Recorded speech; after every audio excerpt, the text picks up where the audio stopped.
Muy buenas tardes a todos los presentes. En esta oportunidad tenemos el honor, como el estudio Crealca, de presentar al doctor Eloy Espinosa Saldaña Barrera. El doctor no tiene carta de presentación, pero vamos a hacer algo conciso. He sido, es postdoctor en Derecho por la Universidad de Bolonia, Italia. Además, es doctor en Convención Sobresaliente Summa Cum Laude, premio extraordinario en Madrid, España, profesor visitante o conferencista invitado en el Instituto Max Planck, el Tribunal Constitucional Federal Alemán, el Ministerio de Relaciones Exteriores y la Fundación Konrad Adenauer, Alemania. Es profesor de Derecho Administrativo de la Pontificia Universidad Católica de Perú y como todas ustedes saben, he sido ex vicepresidente del Tribunal Constitucional del Perú.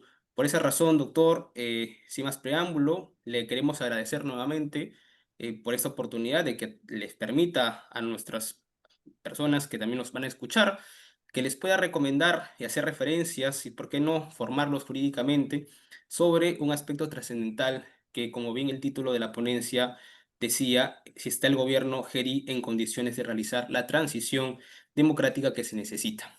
Doctor, sin más preámbulo, lo dejamos. Justamente creo a partir de tenemos en estos 10 años, 8 presidentes, y a través de la precisión del gobierno de la señora Boluarte, iniciaremos por motivos de tiempo. Muchísimas gracias, doctor. Muchas gracias, Edward, siempre tan generoso para conmigo y trabajar una actividad en Quejalca es como trabajar en casa. Y agradecerle a quienes nos están escuchando en directo un domingo en la tarde y a los que nos vayan a escuchar de manera diferida por las distintas coberturas de redes que el estudio, que es un estudio muy particular porque es un estudio, además es una asociación de promoción académica, como debieran ser los buenos estudios. Felicitaciones a su creador y mentor, que es el quien ha hecho la generosa presentación de parte, y vamos al... Ah, si tuviéramos mucho más tiempo, podría comenzar desde Quirós o trabajos más recientes como el de Carmen McEvoy, señalando con detalle que en el Perú nunca hubo república.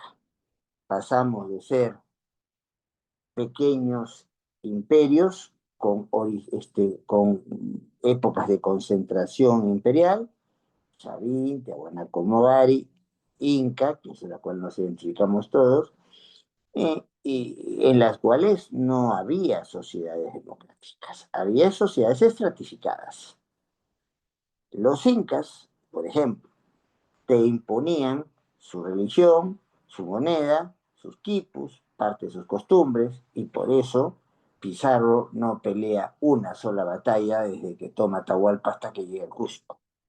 Chancas y huancas le abren el camino porque el enemigo de mi enemigo es mi amigo. ¿No? Esa idea de no tener una cuestión, y después viene, si antes era una sociedad estratificada, con la colonia, viene República de Indios, República de Españoles, República que venía antes y después normativa en la cual se ha acrecentado con los años no solo una sociedad que es intrínsecamente violenta, que pasa del susurro al estallido, lo hemos visto en estos días, aguanta, aguanta, aguanta hasta que se colma la bota del vaso y explota. Eh, Hacia esta situación ya endémica, como endémica también ha sido cuando se tiene mucho poder, no se tiene mucho control, y la tentación de la corrupción está a la vuelta de la esquina. Basta con ver el ya icónico libro de Quirós para saber de qué estamos hablando. No, no, ya hay compañeros de viaje que tienen la historia peruana desde hace muchos años. El de la debilidad institucional, el del cada vez menos respeto del otro, el que piensa distinto es un enemigo, y esto se acentúa drástica e irreversiblemente, al parecer, de las décadas de los 90 del siglo pasado, con lo cual hay una manera de entender la vida pública y de entender la vida política no en función del interés general, el interés social, el interés público, sino del interés de grupo o de persona o del entorno que muchas veces es coyuntural de la persona.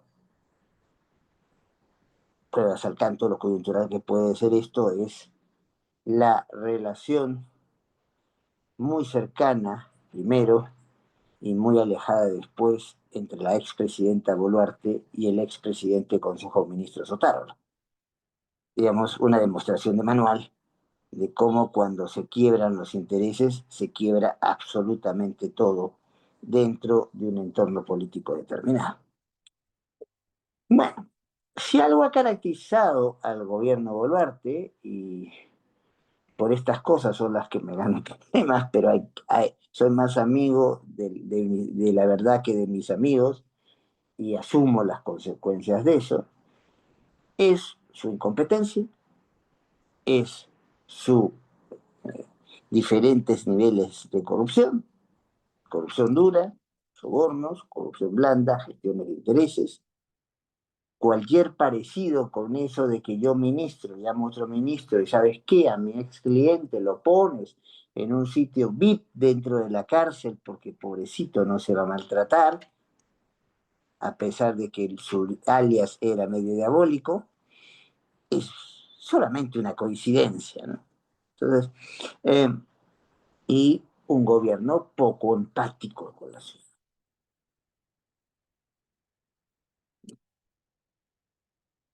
con escándalos propios, los generados por Boluarte mismo, desde las matanzas de Arequipa y Juliaca, 50 muertos, no la querían como presidenta, el tema de los sucesos del 7 de diciembre del 2022 todavía están judicializados y por eso no me voy a pronunciar al respecto.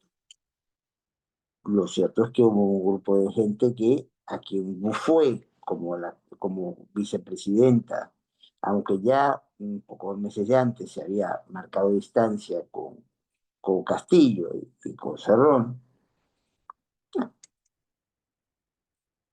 se sometiera a las reglas del juego y no hiciera lo que se piensa que debía ser un vicepresidente cuando vacan a tu presidente, que es renunciar, sino asumir el cargo, ya le generó una reacción popular, sobre todo en dos regiones del país, donde la votación por Castillo en el 2020, el año 2021 había sido aplastante.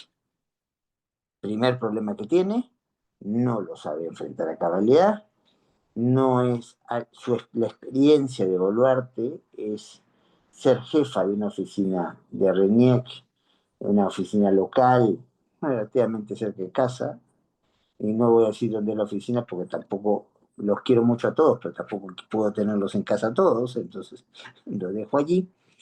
Eh, y ser parte de una directiva del Colegio de Abogados de Lima, o por lo menos del entorno de la directiva. Esa es su experiencia en el sector público. A menos que ustedes crean que manejar el club de la región Apurímac nos dé una intensa experiencia en el sector público. Bueno, deja que el control de la situación no sea un control ni siquiera por la policía, una policía en el Perú mal configurada, porque no está especializada, porque hubo algún expresidente que en algún momento acabó con la división de hay los policías de calle, que controlan la calle, la Guardia Civil, hay los policías que se dedican a hacer la investigación criminal, y la policía de investigación del Perú, y hay los que van a cuidar sitios específicos, le hacen fronteras y centros penitenciarios, Guardia Republicana. Entonces, por eso ahora se entiende que cuando el señor de Unión Izquierdo, aquel que conversó con el ex ministro Santibáñez, y Santibáñez le dijo por el poder todo, y le contó algunas de las cositas que él estaba dispuesto a hacer para llegar a ser ministro, el castigo es a una persona que ha sido formada en cuestiones de inteligencia, de la antigua PIB, mandarlo a ocultar puertas. Ahora. Entonces, Boluarte, desde el principio, no teniendo bancada, habiéndose peleado con el grupo en el cual ella fue, como su cuota dentro de la plancha presidencial, lo que hace es busca a los sectores de poder fáctico, como las Fuerzas Armadas, de poder económico, a los que busca cada vez un mayor o mejor acercamiento, pero a los cuales nunca llega a contentar del todo, porque todo hay que decirlo, en el caso peruano, muchas veces hemos tenido en lo económico sectores dominantes, pero no sectores dirigentes, ¿no? Por el mismo tipo de actividad que tenemos. Somos un país minero, pesquero, eso requiere grandes inversiones, entonces el grande nuestro es el chiquito de fuera o para poder crecer se convierte en el virrey del rey que está fuera. Eh, Planteado esto, allí tenemos un serísimo problema para Boluarte, del cual no sé cómo se va a escapar. Pero también tiene otros escandaletes que incluso juegan con lo fútil, que juegan con veleidades que en realidad no debería exponerse tan innecesariamente a alguien que esté en la presidencia de la República. Hablo de Rolex, hablo de cirugías, situaciones que pueden parecer muy tontas, pero que configuran delitos y hasta infracciones constitucionales. Y no es solo ella el problema, aunque hace juramentar a todos sus ministros que estén libres de corrupción, mencionar personas como Santibáñez no nos deja precisamente una situación muy clara, ¿no? Sino una situación de desencuentro con un discurso anticorrupción, pero no solamente él, varios ministros, el hermano, ¿no? Y entonces, algunos sectores socios, tanto en el plano congresal, ¿no? A los cuales o se les dio, o en el plano de los gobiernos subnacionales. No soy yo, es la señora Boluarte, quien hablaba de sus huayquis en un mal uso del quechua, ¿no? Porque huayqui es una determinación de amigo a amigo, no de amiga a amigo, que eran tan generosos los huayquis que le prestaban relojes Rolex, dándoles hasta la tarjeta de propiedad y nunca pidiéndoles que se lo devuelvan.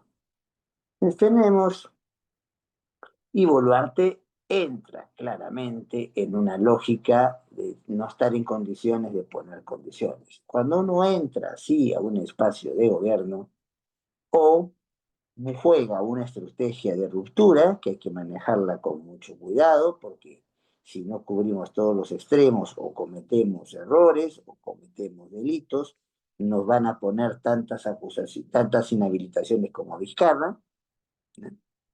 O me tengo que subordinar porque soy un fusible y el fusible es útil mientras no se queme. Y hay problemas de contexto, desde los más graves a nivel internacional, Trump versus China y la torpeza de quererse meter en el medio. Ya. Si analizamos los reales beneficios que nos ha traído el megapuerto de Chancay, pues yo todavía no los veo. Yo todavía los veo. Recién los puertos de cabotaje, o sea, el arreglo de Callao, el arreglo de Matarani está en camino. La joya de la corona está ofrecida, pero no dada. O sea, ¿por qué habiendo quitado a los norteamericanos el canal de Panamá, quieren otra ruta? Primero, porque no hay forma más de ampliar si uno está en Panamá, es que el canal de lo que se ha ampliado.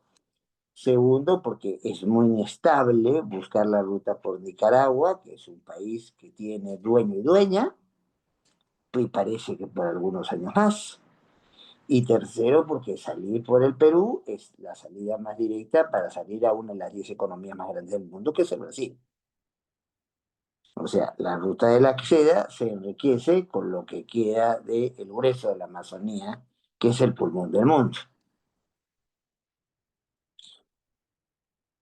Pero claro, si llega un presidente claramente autoritario, claramente prepotente, tan prepotente y tan autoritario que por poner su orden cree que se merece el Premio Nobel de la Paz y presenta una cartita a través de la Casa Blanca diciendo ¿por qué a la señora Machado y no a mí?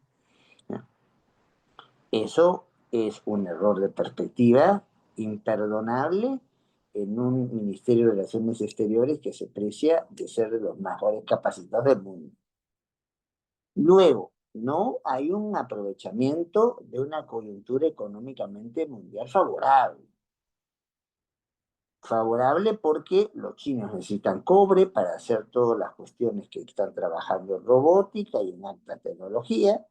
Favorable porque ante el pleito de Trump contra el mundo, y así quería ser Premio Nobel de la Paz, resulta que el dólar deja de ser una moneda tan confiable y vamos al patrón oro y y somos uno de los países que más produce cobre y más produce oro en el mundo, pero siempre manteniéndonos en la lógica de la falta de valor agregado y claro, ya comienza el remesón porque algunos precios de ciertos minerales se están estabilizando e incluso comienzan a tener un pequeño declive.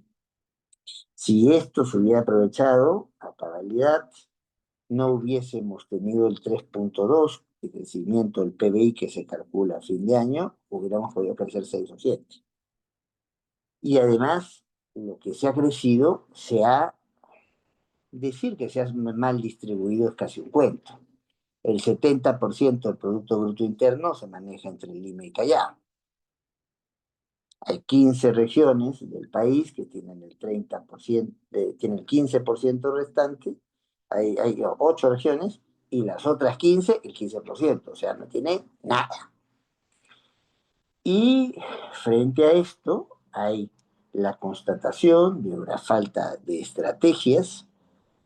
Planes hay, porque puestos a redactar documentos y hacer diagnósticos, pues en el Perú casi podemos tener un postdoctorado en la función pública en eso. ¿Ya? Misión, visión, cuadrito, repito, el próximo año hago especulaciones que no tienen data confiable, pero el papel está y lo aguanta todo.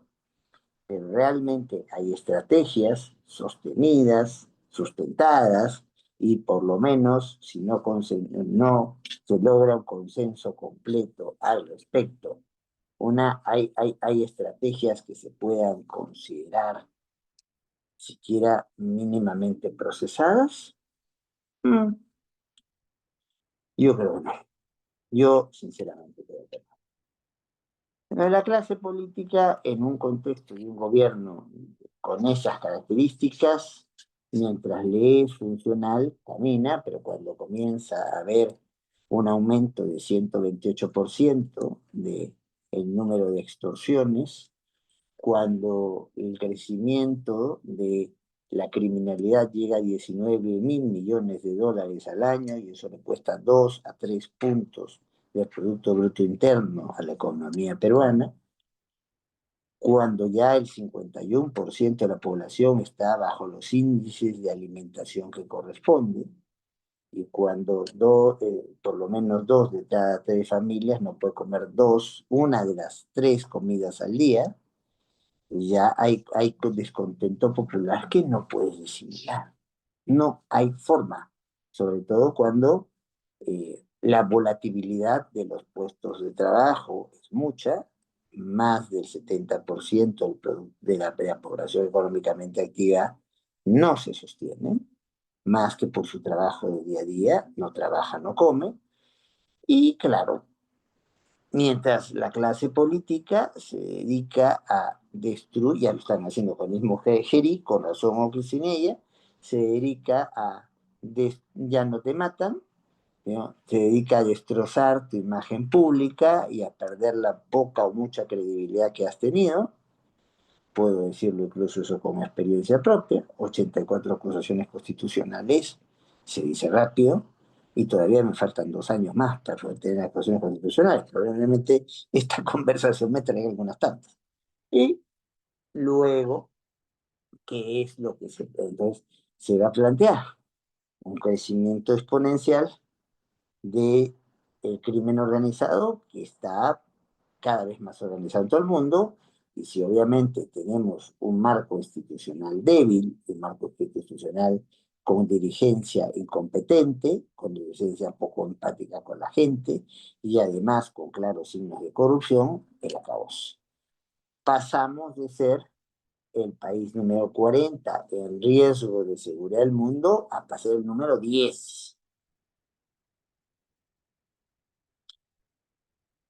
Y bueno, se va colmando el vaso y hay dos acontecimientos. Se ha resaltado mucho la banda musical Agua Marina y sin duda ha sido importante para rebalsar el vaso de una presidenta que tenía ya solo 3% de aceptación y más de 90% de rechazo. Pero yo miraría también desde la clase política, que es la que está peleando por mantenerse en el poder. ¿Mm? Primero, muy puntualmente, el incidente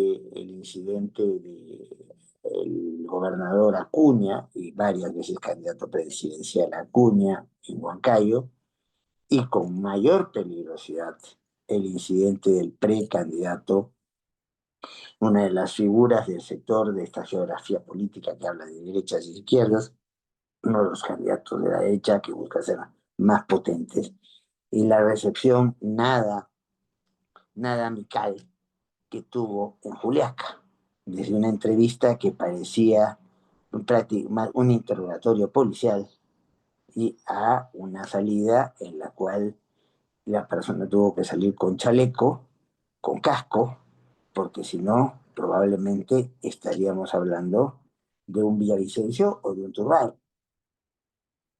No, yo creo que eso es lo que realmente compra el vaso. Eso es lo que hace que notar ya no solo a la ciudadanía, que la ciudadanía venía quejándose de esto hace mucho tiempo, en esa lógica del susurro, las cosas van mal, las cosas van mal. Entonces aquí la clase política le presta algunos elementos más para que el susurro se convierta en estallido, y tenemos la semana que hemos tenido. Pasamos al estallido, marcha un día sí, marcha un día no, y la credibilidad del gobierno, que ya estaba a pique, se queda sin el sostenimiento, porque incluso ya como no estamos muy cerca, estamos el 12 de abril, son las elecciones presidenciales, pero no solo presidenciales, sino de 2 cámaras del Congreso, del Parlamento andino, y poquitos meses después vienen las elecciones municipales y regionales, estamos en época electoral, ya el fusible no sirvió, pero nadie quiere cargarse con el muerto. Entonces, y bueno, hay algunos intentos de explicaciones. Siempre hay gente que quiere crear teorías nuevas, y bueno, la originalidad no viene mal, pero el neopresidencialismo del cual alguna persona está hablando ahora es como hablar del neoconstitucionalismo, ¿no? En realidad, ¿qué de neo tiene? No hay nada. Neo es algo nuevo. No, acá no hay nada nuevo bajo el sol.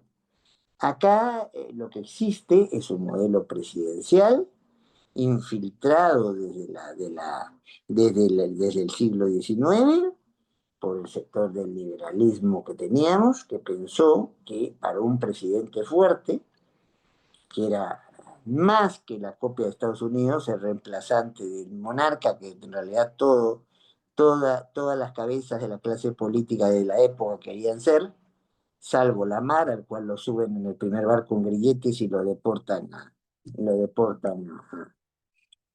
a Costa Rica. Ha sido muy injusto en la historia con Lamar.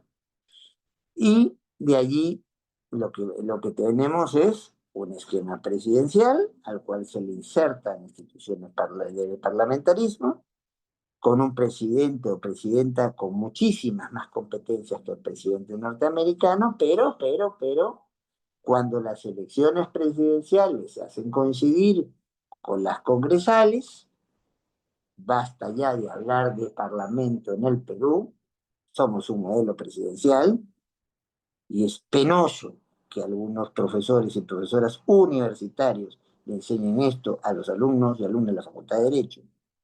Congreso es congregarse, es reunirse, ¿ya? Entre representantes del pueblo. El rey iba en parlamento a hablar en un esquema que después deriva en algunos países con reyes hasta ahora, o en los países con jefes de Estado o jefas de Estado sin poder real, sino para grandes coyunturas. Y es una vergüenza que la clase se siga dictando lo que se está dictando.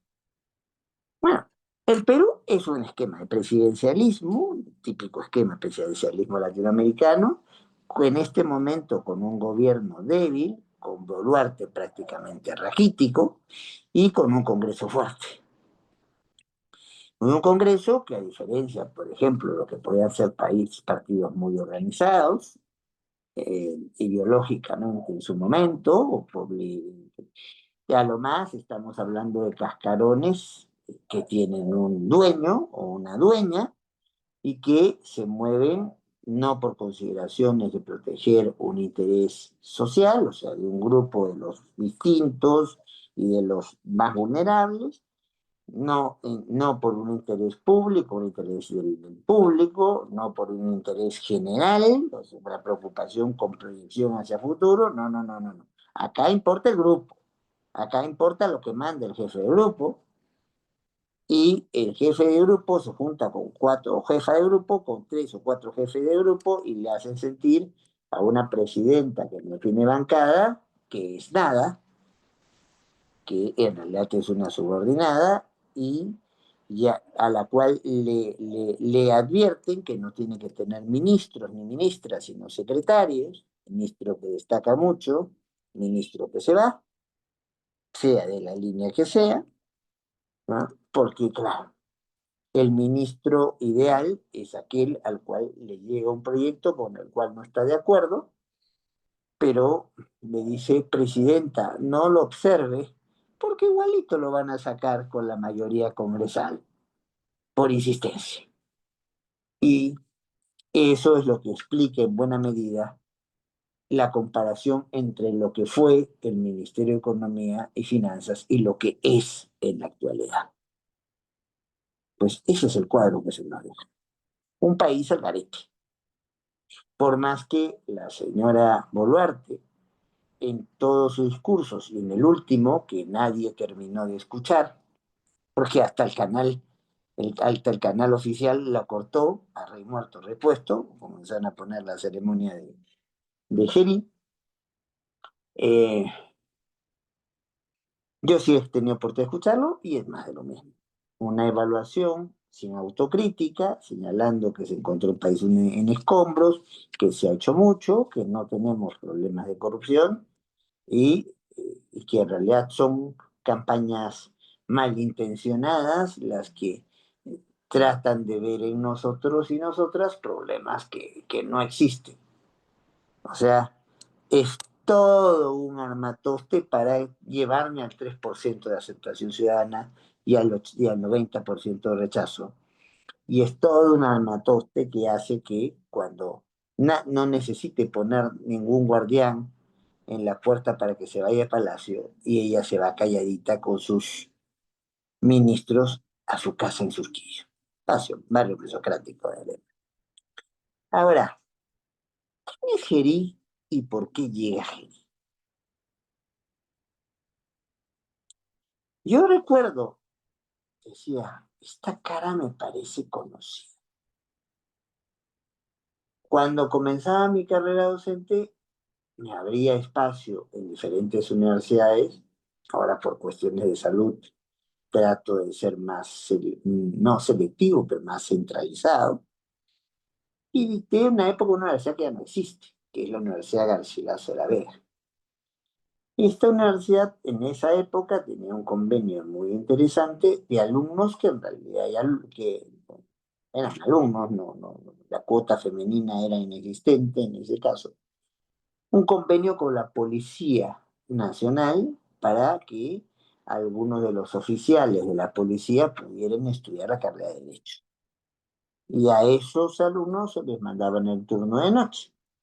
Pero claro, estos no estaban en la universidad y cuando tuvieron algún problema, porque había de los muy aplicados y había de los otros, cuando tuvieron algún problema que tenían que se apareció un entonces muy joven, delegado de Anteojitos, medio gordito, ¿no? A reclamar porque era dirigente estudiantil. Me causó sorpresa que en una universidad tradicionalmente muy cercana al partido aprista se identificara sin que nadie se lo pidiera como dirigente de Somos Perú, y tal vez eso lo quedó en mi cabeza. De ahí nunca más lo volví a ver hasta que prendí la televisión, ya, y vi a alguien con varios kilos menos y algunos años más.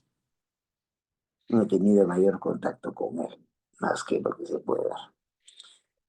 Pero no hay que tener contacto para ver los datos objetivos que nos demuestra la coyuntura.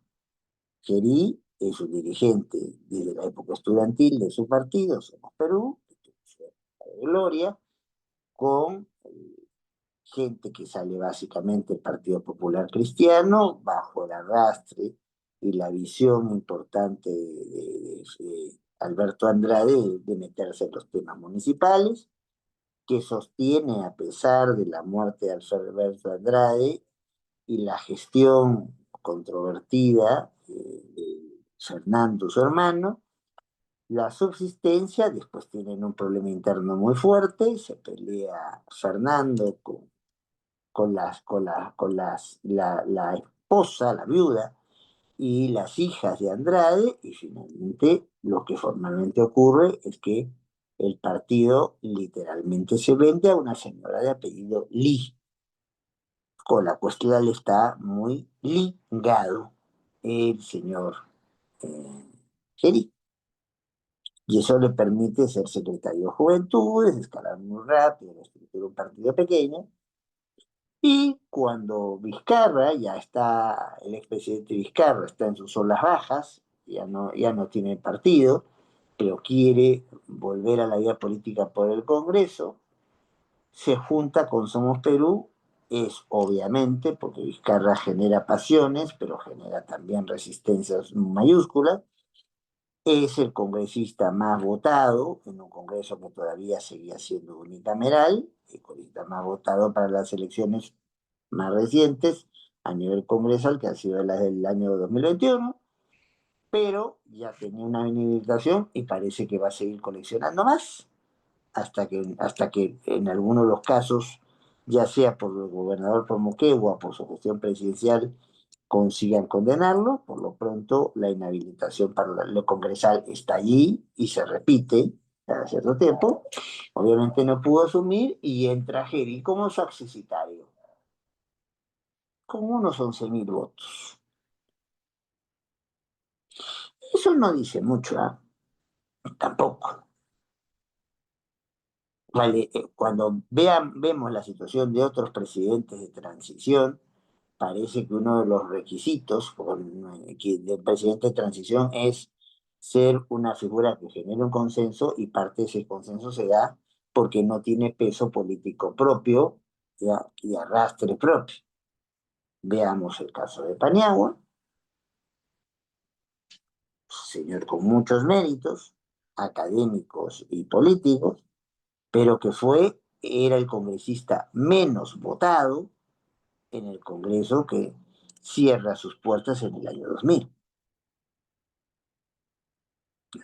Veamos el caso Sagasti. Sagasti venía de una fuerza minoritaria como el Partido Morado y ni siquiera era el más votado en el Partido Morado. Trato de poner allí a alguien que después no se convierta en una figura de gran liderazgo, ¿ya?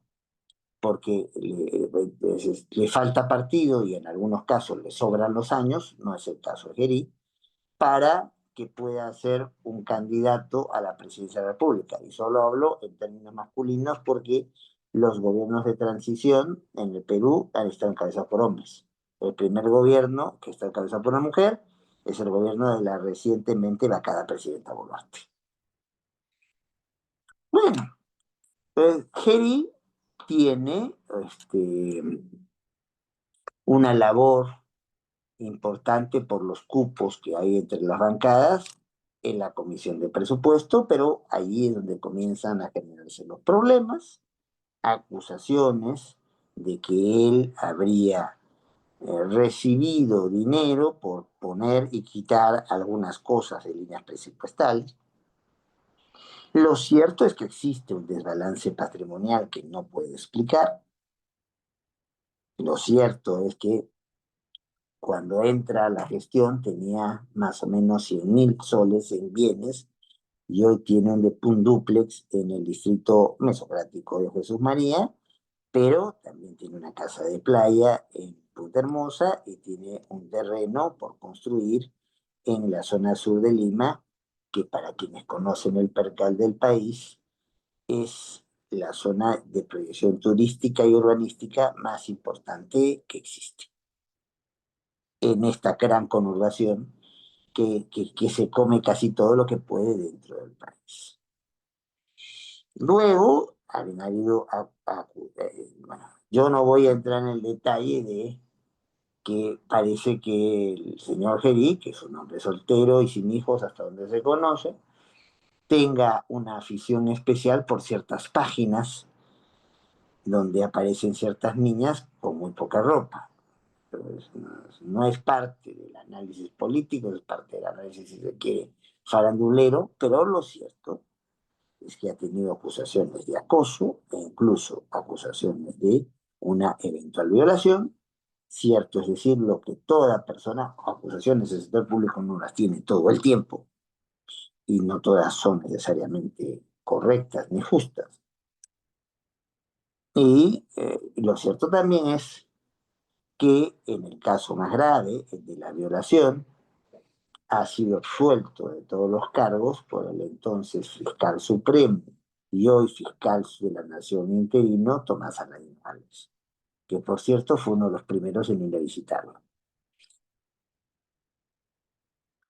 Veamos, gracias a una cortesía de la investigadora Paula Cantuarias, que facilita nuestro ex adjunto y querido amigo José Antonio Tirado, las percepciones ciudadanas sobre Gil. Está puesto, para quien lo quiera, en LinkedIn y el informe colgado en Internet. 58,60% de la población tiene un rechazo a la figura de Seguerí. Estamos hablando de una encuesta del 9 de octubre, hoy estamos 12, hoy es el día de la conmemoración. Bueno, no creo que haya nada que celebrar, ni el encuentro, porque más fue desencuentro y acomodo con los años de la, de la llegada al primer lugar de América, de alguien que venía de lo que se autodenomina Occidente. Bueno, con lo cual, esta encuesta tiene 3 días. Y justamente se da en el día donde ya se habla de 5 o 4, porque la quinta nunca se iba a votar, mociones de censura de vacancia a la presidenta, a la entonces presidenta Boluarte. Y ya Geri tenía un perfil, el perfil del 58,60% rechazo, de solamente simpatía un 7,70 y de una neutralidad, una indiferencia, por no decir desconocimiento, ponían la foto. Ayer, si alguien ha visto un canal de televisión que ha hecho un reportaje demoledor sobre el actual presidente Girí, con muchas afirmaciones que tendrán que ser acreditadas, porque tampoco se puede hablar de la gente cualquier cosa y no correr riesgos si no lo tenemos fundamentado. Geri, cuando uno entra ya en el detalle, de por qué ese 58% de rechazo de entrada, o casi 59%, es acusado de ilegítimo, es acusado de corrupto, es acusado de oportunista y es acusado de cómplice del Congreso. Ese acusado también se habla hasta de hipocresía, porque cuando se especuló, él llega a la presidencia del Congreso porque el pacto de fuerzas había puesto a la cabeza del Congreso durante varios periodos a Alianza para el Progreso, pero el desgaste del manejo de Alianza para el Progreso llevó a que otro grupo, aunque sea un grupo periférico y menor, dentro del establishment de la mayoría congresal llegara, y ahí es donde llega en agosto de este año. Y cuando se le pregunta, ¿y qué si se declara la vacancia de Boluarte? No, no, no, no, yo no lo aceptaría. Que ahora vemos dónde está sentado. Entonces, la gente lo considera un aliado del empresariado, la gente lo considera hipócrita, con falta de ética, y el asunto de las violaciones está muy presente allí. También se ha resaltado en estos últimos días, que no está dentro de esta encuesta que estoy contando, algunos comentarios, por decirlo menos, poco atinados, con una connotación machista muy clara, o de cosificación de la mujer muy clara, hecha por Giri en páginas sociales, y por decir de alguna manera su debilidad por entrar a ciertas páginas donde precisamente la cosificación de la imagen femenina manda. ¿Qué hay a favor de Geri en esta encuesta? Su juventud, su capacidad de conciliación y la posibilidad, con optimismo moderado, de que por el salto generacional que implica, tiene 38 años para cumplir 39 dentro de muy poco, pueda llegar a una renovación de la clase política.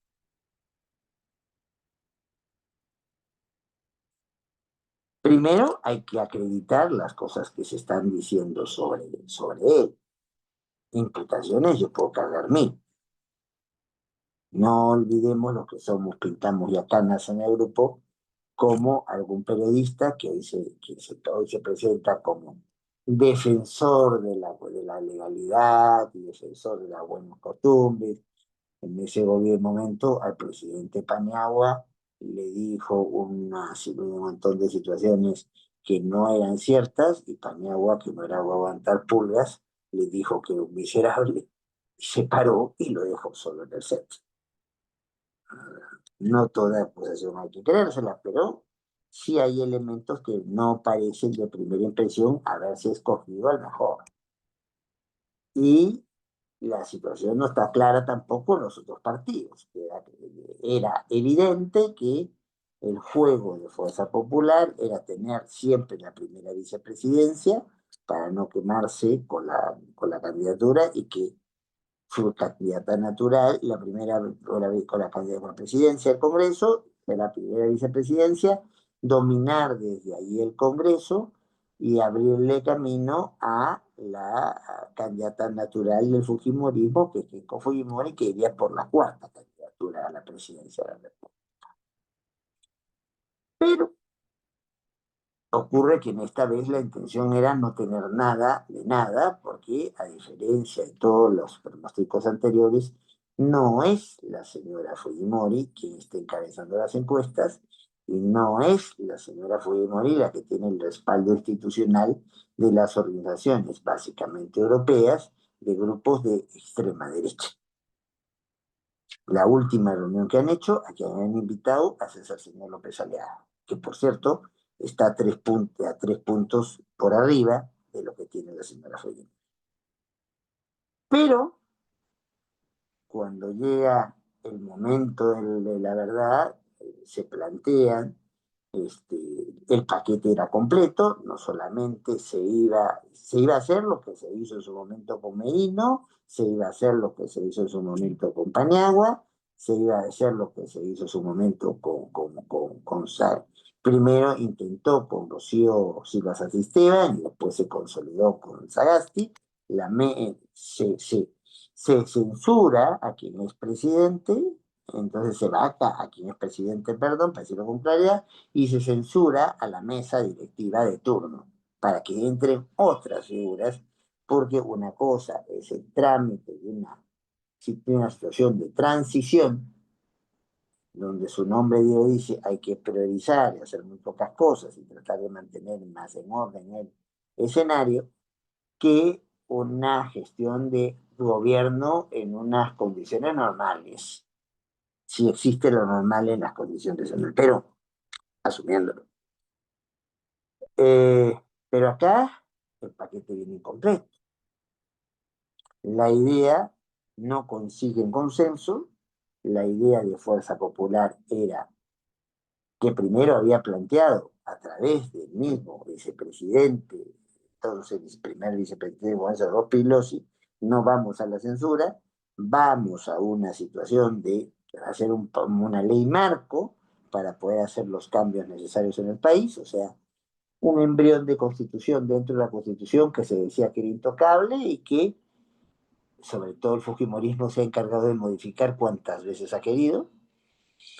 Y aquí lo que pasa es que, no, la fuerza con la cual venía el temor de la clase política y el rechazo popular era tal que Fuerza Popular se da cuenta que no puede ya apoyar, subirse en esa ola y sale entonces la bancada, no va a Rospigliosi, sale la bancada a decir, no, nos vamos a plegar a cualquiera de las mociones de vacancia que se estén presentando.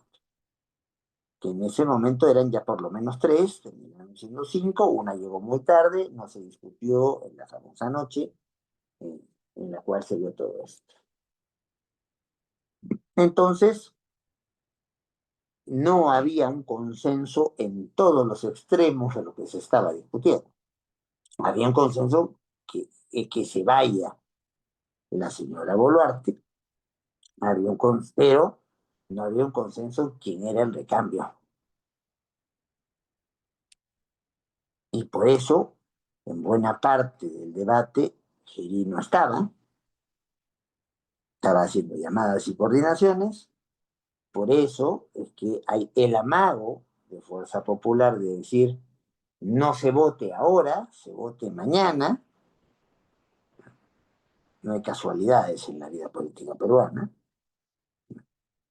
Pero si ya vamos a una lectura objetiva, lo que se hizo no es violatorio del debido proceso, que es el alegato que se va a plantear desde el entorno de Boluarte, donde va a ir a un amparo, pues el amparo va a ser muy lento como mecanismo de defensa, va a decir, lo más probable que vaya a decir es que las vías internas no son idóneas, y vamos a tocar la puerta de ese sistema interamericano del cual tanto se denostó, o que vayamos a decir que esto es un conflicto competencial por menoscabo, algo que se inventó un profesor de la universidad en la cual tanto Edward como yo enseñamos, ¿ya? Una creación heroica que se planteó para salvar a un ministerio de comercio exterior y turismo del problema de tener que ver una serie de procesos de amparo por casinos y tragamonedas en todo el país.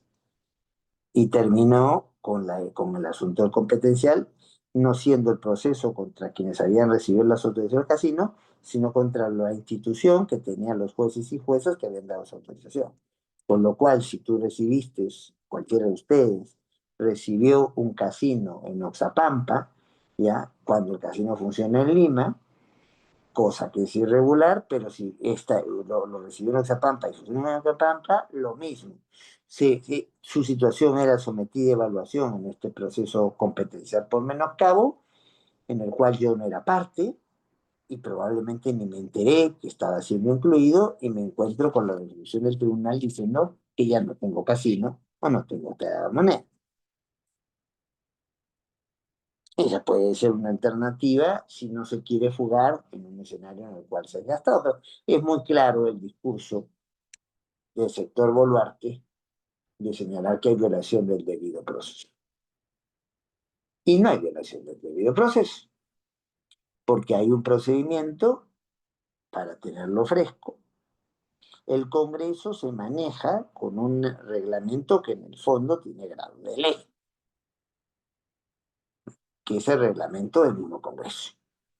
Y si miramos el artículo 89 y miramos su numeral A y dentro de su numeral A, el numeral C, vamos a encontrar que hay un procedimiento más rápido, cuya constitucionalidad no ha cuestionado nadie, con lo cual se presume su constitucionalidad, que nos permite presentar mociones de vacancia con el 40% de los congresistas hábiles, que quiere decir esto, congresista se enfermó, congresista está en comisión de servicios fuera, entonces, no se apareció para el momento de la votación, no se toman a los 130 en cuenta, sino algunos menos, y eso que sacó 40%. Las 5 mociones pasaron en eso, incluso la que no se llevó. Y lo que se plantea es que si cuento con una cantidad de votos muy superior a los 100, a los 104 votos, si es que el Congreso está completo, ¿ya?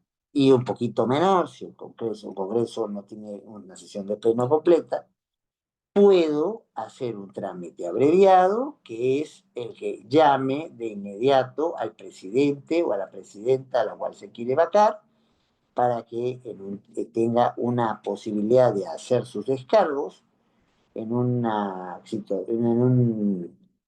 intervención a la cual se pone una hora, pero ha habido casos donde se ha hablado 2 horas y pico más y nadie les ha cortado la palabra. Poner una hora es poner un referencial.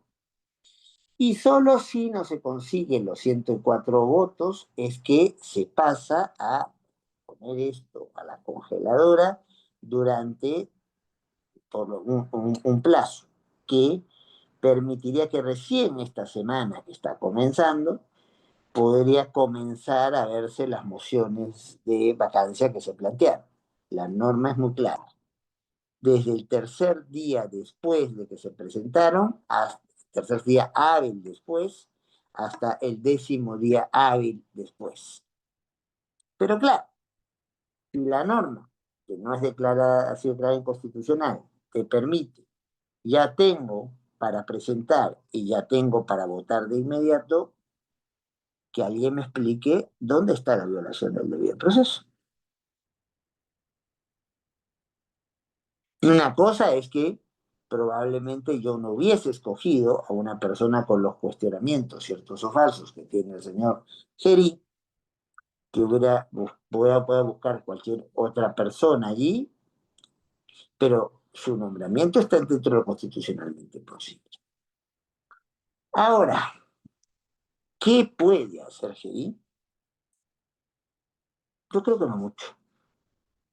Yo creo que no mucho porque su fuerza política es una fuerza minoritaria dentro del Congreso, con lo cual el esquema de un presidencialismo débil frente a un Congreso fuerte se va a mantener. Yo creo que no mucho porque su partido político piensa presentar candidaturas a las elecciones generales y cualquier sobreactuación desde el gobierno de turno se puede ver como un rompimiento de la neutralidad electoral. Y además por la misma lógica de gobierno de transición que no la entendió Boluarte y por eso que debió entender su gestión como un gobierno de transición y eso no lo hizo nunca y vemos cómo está terminando. ¿Qué significa generar consensos básicos y comenzar a enfrentar los problemas principales? ¿Cuáles son los problemas principales en el Perú? Pues bueno, hay que ser muy erudito para poderse dar cuenta que, y no necesariamente en orden de importancia, pero sí en el imaginario, creo que todos coincidimos en esto, que haya condiciones para unas elecciones generales que sean, sobre todo en el ámbito presidencial, incuestionables, que haya una estrategia para enfrentar al problema que todos y todas asumen como el más agudo, que es el de la seguridad ciudadana, que, que haya una estrategia para poder generar un mejor crecimiento y una mejor distribución de ese crecimiento económico. No me gusta el culto a la personalidad, nunca me gustó, ¿ya? Pero no podemos esperar que el presidente del Banco Central de Reserva nos viva por siempre y tenga la habilidad de mantener variables macroeconómicas y monetarias que se sostengan, sobre todo cuando hay tentación de que ciertos precios de los metales no van a seguir subiendo, se van a estabilizar. Con lo cual, o aprovechamos este momento para plantear cosas que nos permitan crecer más allá del 3.2, que en muchos un rebote post pandemia, más que un crecimiento efectivo por inversiones, y que ese 3.2 de llegar esté mejor redistribuido. No puede ser que dos regiones del país que son en el fondo están muy vinculadas entre sí, Lima y Callao, tengan el 70% del Producto Bruto Interno Nacional. No puede ser que el 70% de la formación, de la población y un poquito más, trabaje en la informalidad. No puede ser que seamos un país formalmente de ingresos medios, pero el 51%, según dicho por la FAO, la Organización de Naciones Unidas para la Alimentación, diga pues que el 51% de los peruanos y peruanas no comen lo que deberían comer para tener un desarrollo físico y mental normal, o por lo menos estándar, si es que lo normal no existe. ¿Ya? Entonces, que debería también, aquí no solamente hay que generar riqueza, hay que generar espacios para riqueza, sino hay que también distribuirla. Muchas veces no se acuerda que el modelo de la economía peruano es la economía social de mercado, que es subsidiariedad donde el particular puede y quiere y el Estado le da las facilidades, pero también es solidaridad, que implica que desde el Estado se tomen decisiones de fomento para los más vulnerables y que se repriman cualquier esa actuación que quiera perjudicar el sector más vulnerable. Hay que tener un mejor control del crimen organizado, porque el crimen organizado no solamente es el problema de inseguridad, está la minería, es narcotráfico, ¿no? Sobre todo la minería, que es muy corrosiva, y sin duda un mejor y mayor respeto de derechos.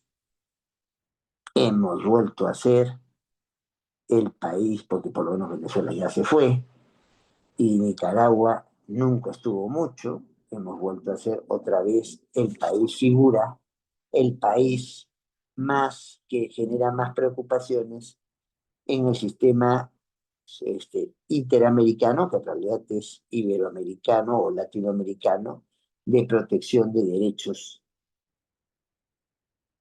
en este momento. Bueno, ¿tiene Gerí la capacidad de poder movilizar estas cosas o trabajar en este sentido? Su partido, en el mejor de los casos, ha tenido siempre cuadros de nivel municipal, no cuadros de nivel nacional. Han tenido en su época la municipalidad más grande del país, pero y algunas regiones, de las cuales no han salido bien parados en las regiones. Primer problema, hay que convocar gente. ¿A qué gente se convoca? Comenzando por el gabinete. Es que no hay gabinete, profesor. No me desespera que el gabinete llegue a los 2 días. Vizcarra se demoró 11 en plantear un gabinete. Lo que sí me preocupa es que todos los días en el correo de brujas, en un país donde nos encanta el chisme, Todos los días aparece una lista distinta con candidatos que no solamente cambian el nombre, sino que cambiaría, y con candidatas que cambiarán no son nombres, sino la tendencia de lo que se puede hacer en esos espacios. Y así no se puede estar. Eso genera una situación de inestabilidad desde el momento salir a la calle, del momento si yo compro o no compro, desde el momento si yo invierto o no invierto, o si tomo la decisión de quedarme o irme. Si no se tienen claros estas cosas y nos armamos de un equipo propio, prestado, que generamos consensos básicos, procesamos diferencias, para no resolver estos problemas, porque son de muy gran magnitud, pero por lo menos encaminarlos en una sociedad polarizada, enfrentada, con intereses, como los que vemos notoriamente en esta época y que van a acentuarse más entre más nos acerquemos al periodo de las elecciones generales, pues no hay mayor posibilidad de que el presidente Geri consiga la concertación democrática que queremos. Sí hay una diferencia notoria en el estilo, ya lo hemos visto, probablemente por su juventud, probablemente por una apuesta en ese sentido al futuro. Sacrifico mi candidatura al Congreso de inmediato, pero pasarán 5 años si es que el próximo gobierno completa todo su mandato y yo ya no tendré 39 sino 44 y estaré muy listo como para poder postular a cualquier cosa. Le hace la misma presidencia de la República, a la cual hoy me cae por accidente, porque finalmente la sucesión presidencial es un accidente constitucionalizado. Punto. Nadie sabe si tu presidente se va a morir, lo van a vacar. Tú estás allí, en la lista de la sucesión. Si no, no le veo muchas posibilidades. Y va a depender de mucho con quiénes se junta. Porque si se va a juntar con personas que han justificado las 50 matanzas en Arequipa y Juliaca, se va a juntar con personas que están justificando, por lo menos, el alargamiento de situaciones que no pueden alargarse, como el FREINFO y el tratamiento informal a quienes no son solamente informales, sino ilegales, por no decir criminales, y que son hoy los dueños de la economía del país. Entonces, esto no va a mejorar y vamos a llegar a unas elecciones donde hay decenas de candidaturas y va a haber mucha confusión a quién se elige y mucha división del próximo gobierno y allí sí va a ser más difícil plantear algunos niveles de concertación y algunos niveles de procesamiento de diferencias que hoy son indispensables. Si Geri quiere pasar a la historia y quiere hacer algo meritorio como funcionario público, lo que debiera es centrarse en potenciar pocas variables. Sí me parece correcta su preocupación por meterse en temas. A veces es un poco alaracosa, ¿no? Hay alguna situación que me ha hecho recordar a algún presidente centroamericano cuando entró a las cárceles a poder hacer la inspección, pero bueno, dejaremos eso dentro de los pecados veniales porque hay cosas más serias que enfrentar.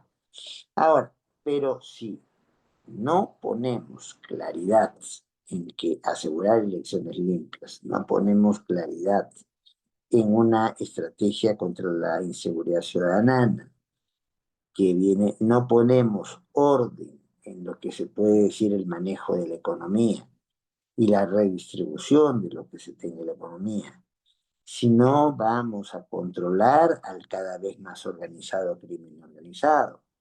Si nos pasamos por el costado, no nos importan el fin último de todo ordenamiento jurídico, que es la plena vigencia de los derechos, entonces Felicia Salvador de una Buena, al parecer ha podido convencer a que la marcha del 15 no se dé, pero esto es una olla de grillos que en cualquier momento puede explotar. Y ya tenemos la imagen de Merino de lo que puede pasar con un gobierno de transición. Ojalá ese no sea por el bien del país y no solamente por el bien de Gerí. Ojalá ese no sea el escenario que queremos. Que hay condiciones en un contexto difícil como para lograr una concertación democrática que nos permita salir del marasmo institucional y casi ni siquiera marasmo, sino colapso institucional que estamos, las hay. Si se hila muy fino, a pesar del poco tiempo con el cual se cuenta, las hay. Veremos si la persona quien tiene virtudes pero tiene reparos va a tomar y que ha demostrado tener reflejos para proyectarse ante la opinión pública en sus primeras acciones, tiene esos mismos reflejos para ver cuál va a ser su equipo de trabajo, tiene esos mismos reflejos para poder plantear cuáles son los consensos básicos, procesar las diferencias inevitables y sobre todo apuntar a los temas que son centrales porque en 9 meses no se puede cambiar absolutamente un país que tiene serísimos problemas por resolver. Bueno, aquí es donde me quedo. Si es que hay alguna pregunta en directo, la contesto y si no le existe, lo dejaremos a que la generosidad de siempre, los amigos de Jalca, esto se ha comunicado y cuando me llegue alguna de las preguntas, yo con todo gusto la absolveré y por los mecanismos de la organización que de manera tan impecable ha sacado esta actividad, eh, me acerque vuestras dudas, vuestras inquietudes y, ¿por qué no decir, vuestras inconformidades? Yo no soy uno, la verdad. Yo solamente soy un profesor universitario que analiza ciertas condiciones, ciertas situaciones, y en ese sentido, si se le pide opinión, presenta opinión que trata de estar sustentada no solo en el castillo de cristal de la dogmática, sino también en las constataciones, como se han visto, de encuestas y de preguntas sobre a la misma gente que se quiere. Aquí lo dejo. Muchísimas gracias por la invitación. Muchísimas gracias a usted, doctor Eloy, por este análisis riguroso y siempre completo de todo el panorama, digamos, no solamente constitucional, también social, político, geopolítico también, inclusive. Nos ha enriquecido con su valiosa participación y correctamente con las personas que quisieran, ya le estaremos transmitiendo. Solo una breve reflexión, quizás es lo último señalar, pues que como decía profesor Gargarella, quizás en términos a la sala de máquinas, ¿no? Y profesor Lowenstein también hablaba de tenemos que ver las figuras desde un plano interorgánico para ver si están funcionando. Tenemos demasiadas crisis. Quizás a nosotros los constitucionalistas nos toca ahora reflexionar acerca del capítulo 4 de cuarto de la Constitución y verificar justamente esa sucesión presidencial, encontrar fórmulas, maneras para que esta sala de máquinas pues se ayorne, ¿no? Se actualice, digamos, se plantee en función de los retos que estamos viendo a partir de las crisis que son ya recurrentes. Nosotros nos ven desde el ámbito internacional como que tenemos una normalización de esta situación, pero en realidad esto a la larga, en el aspecto político, sobre todo económico, social, va a generar muchísimas fragmentaciones. Muchísimas gracias, estimado doctor. ¿Me Te agradezco. permite 30 Sí, segundos? claro que sí, Porque, por favor. porque la mención a un buen amigo como Roberto y la mención a quienes hemos estudiado en Alemania de un maestro que es discípulo de un sociólogo, pero que marca pautas que hasta ahora son indelebles en el derecho constitucional mundial, como Lobenstein, no pueden pasar así nomás. En realidad, el gran mérito de Roberto es que Cuando se forma el constitucionalismo, no se preocupa tanto de los derechos, por más que hay una declaración de los derechos del hombre y del ciudadano, ¿ya? Miramos nomás la Constitución norteamericana. La Constitución norteamericana, los derechos entran por enmiendas, por añadido. Y miremos el esquema de en inglés, donde nunca hubo un texto escrito de constitución, hubo ciertos acuerdos, y los acuerdos en la época de la Carta Magna no eran democráticos, eran ciertas ventajas para los varones ante un rey al cual se trataba despectivamente por no haber sido el hijo mayor de la familia, era Juan sin tierra. Claro. ¿No? Simón de Montfort no era un demócrata carta cabal. Simón de Montfort era el líder de los señores feudales que le estaban poniendo condiciones para mantener a alguien que por línea de sucesión tenía que mantenerse, pero que no tenía el poder como para seguir siendo gobernante. ¿Ya? Y cuando viene después la famosa Revolución Gloriosa, en realidad la Revolución Gloriosa es todo el poder real para un sector de la economía pujante que estaba metido en la Cámara de los Comunes, y no estamos pensando en derecho para todos y para todas. Claro. Entonces, el primer constitucionalismo es una preocupación por la organización y por la distribución y por el control del poder. Eso no lo olvidemos. ¿Ya?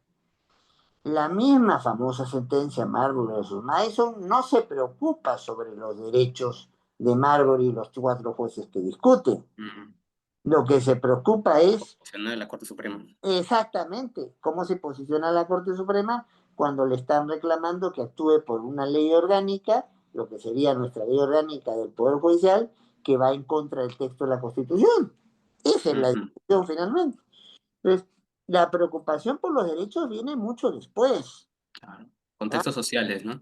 Así es, que comienza en el caso europeo desde la Revolución del 40, de 1848, y suma y sigue. Entonces, acá tenemos México con que la Constitución de Querétaro, el esfuerzo de Weimar, que es mejor en el texto que la realidad, porque la realidad, la Constitución de Weimar, su aplicación es la que le permite a Hitler llegar a los cargos que llegó.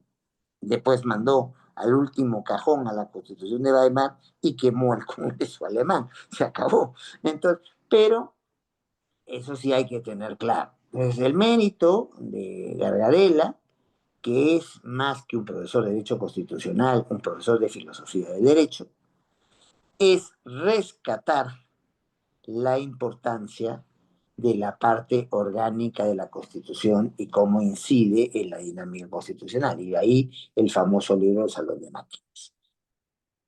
En ese sentido, tal vez porque su maestro era un sociólogo, era Weber, ¿no? Lowenstein la tuvo más clara desde el principio. Oh, la primera traducción que hace Alianza Editorial en castellano del libro de Lowenstein es de 1960, Y había escrito hace tiempo. y ya estaba escrito hace tiempo. Y si los cálculos no me funcionan mal, Roberto estaba en pañales o estaba por venir al mundo. ¿Ya? Entonces, entonces, las cosas como son. Entonces, y aquí hay entonces la preocupación siempre fue por limitar el poder. Y después es que se va a reconocer por diferentes autores que esa limitación del poder tiene que tener como significado el proteger, que todos tengamos capacidad de desempeñar ciertas, de obtener, que se satisfagan ciertas necesidades humanas básicas para alcanzar nuestro proyecto integral de vida, o nuestro proyecto de vida, como diría el destacado peruano más conocido fuera que aquí, que es Carlos Fernández Cesareo, o como lo plantea, aunque algunos creen que son la mamá de los pollitos, como lo plantea hace muchos años Amartya Sen, premio Nobel de Economía, desde muchos años antes que el doctor Cayo Topa hubiera nacido. ¿Ya? Entonces, hay gente que cree que inventa otras cosas todos los días o que tiene el patrimonio de lo que alguien dijo con certeza después y no entiende que hay posibles otras lecturas o que su lectura sobre ciertos temas pueda ser equivocada. ¿No? Ah, y así ocurre en Corrientes. Aparece, con todo respeto a mi querida amiga Susana Pozzolo, la mención del neoconstitucionalismo. Claro.